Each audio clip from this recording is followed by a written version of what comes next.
Welcome. Today we will be reading lesson 220 in the workbook. And from the text, chapter 19, section 3, the unreality of sin. Paragraphs 7 through 11. And now for lesson 220.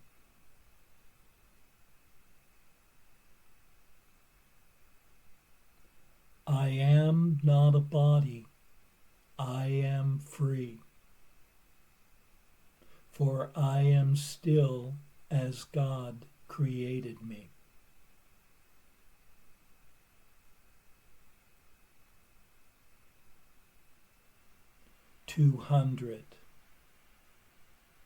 There is no peace except the peace of God.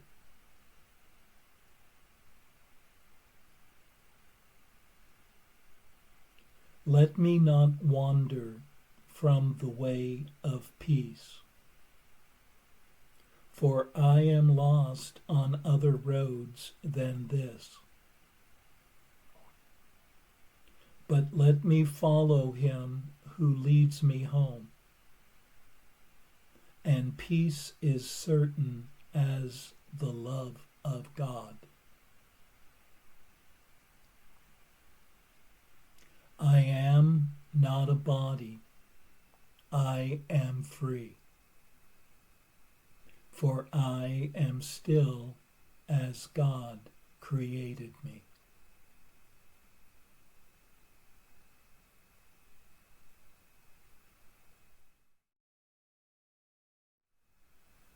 The final review lesson here is there is no peace except the peace of God.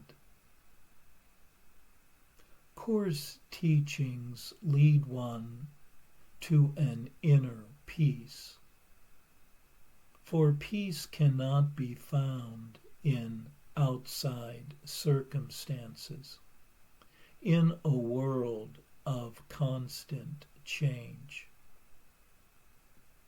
Peace is an internal matter.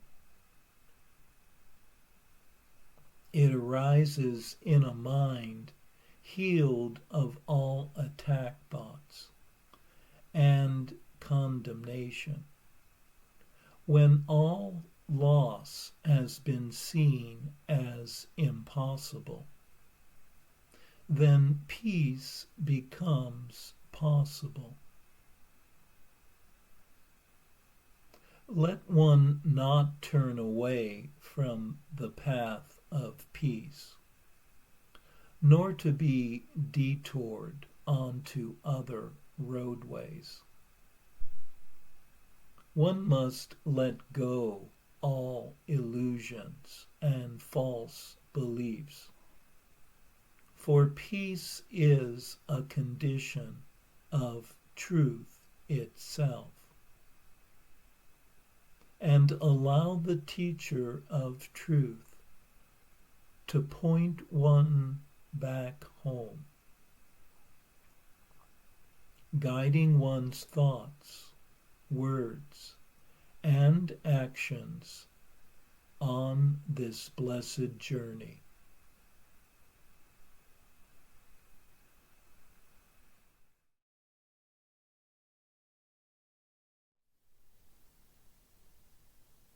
And now for our text reading for today, from chapter 19, section 3, the unreality of sin, paragraphs 7 through 11.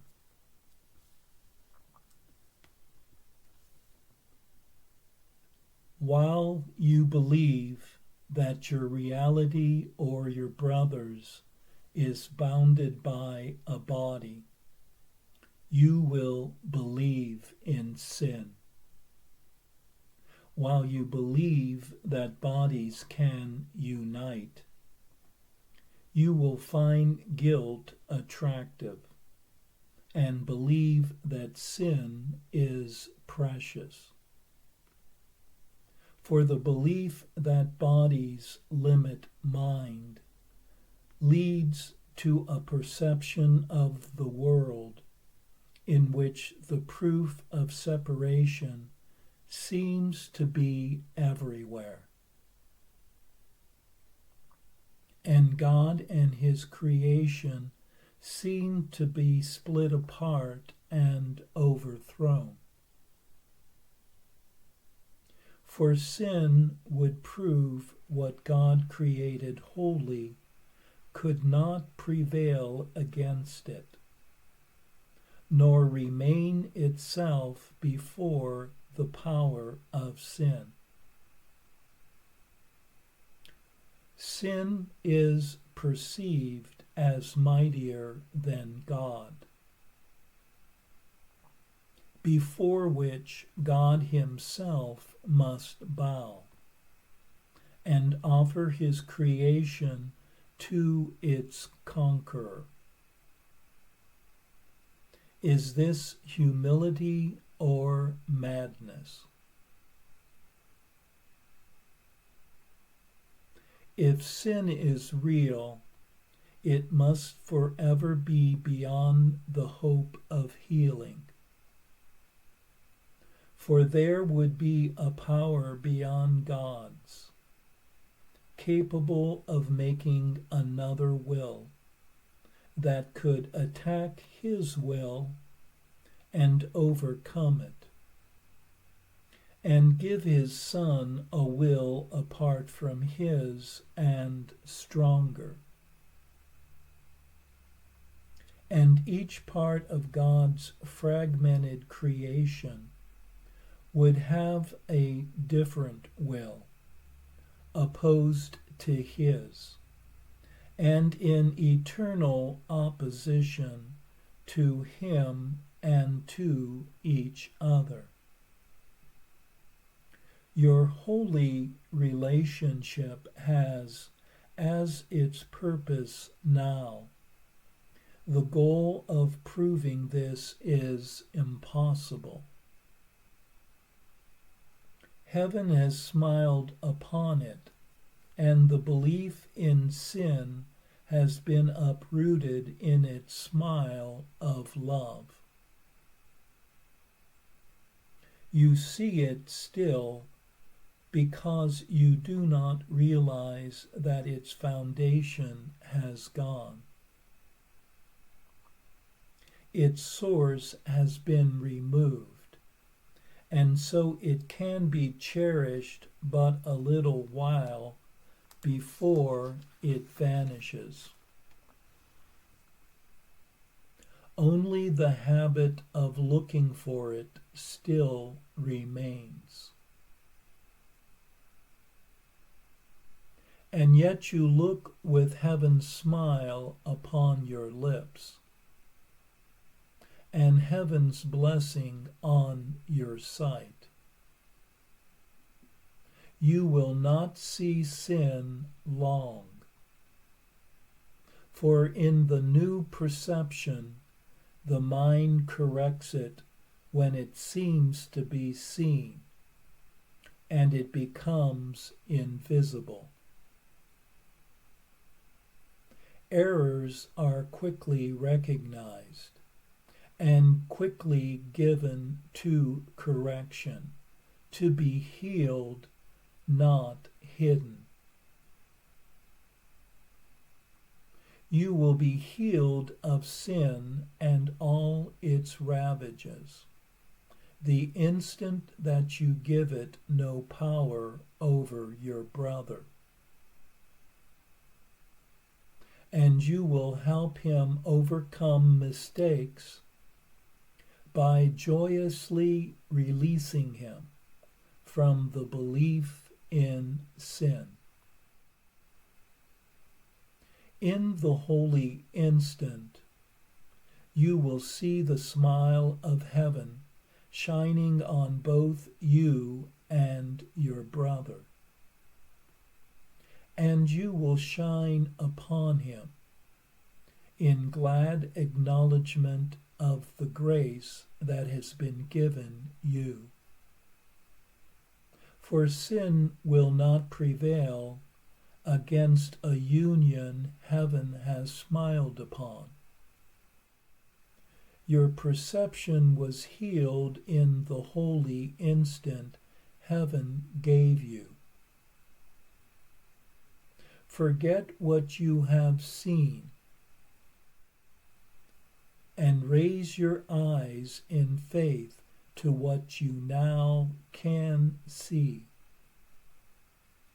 The barriers to heaven will disappear before your holy sight.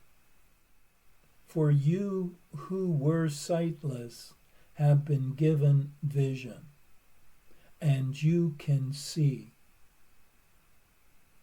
Look not for what has been removed, but for the glory that has been restored for you to see.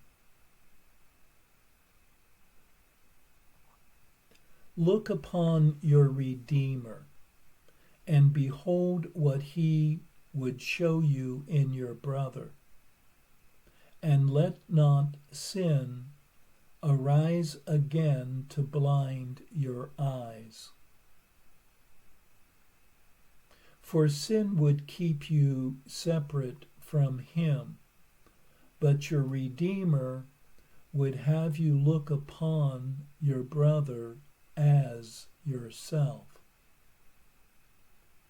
Your relationship is now a temple of healing, a place where all the weary ones can come and rest. Here is the rest that waits for all after the journey, and it is brought nearer to all by your relationship.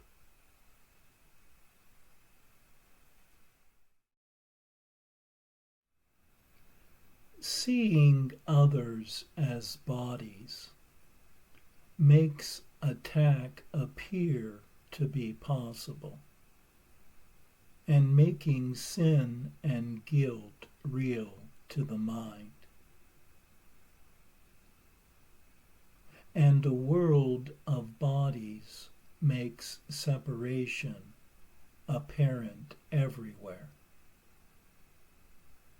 Yet the holy relationship's goal is proving that sin is impossible. For divine love has blessed one's relationship, and the belief in sin has been uprooted. In this new way of seeing, one's mind is corrected when sin appears to be seen,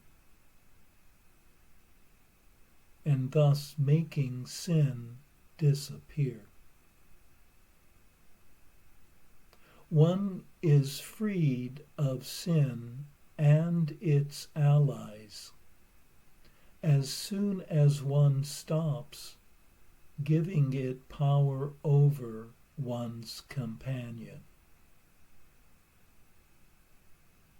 Sin would keep one separate from the other. Yet in looking upon the other as oneself, one's relationship has become a temple of healing for everyone.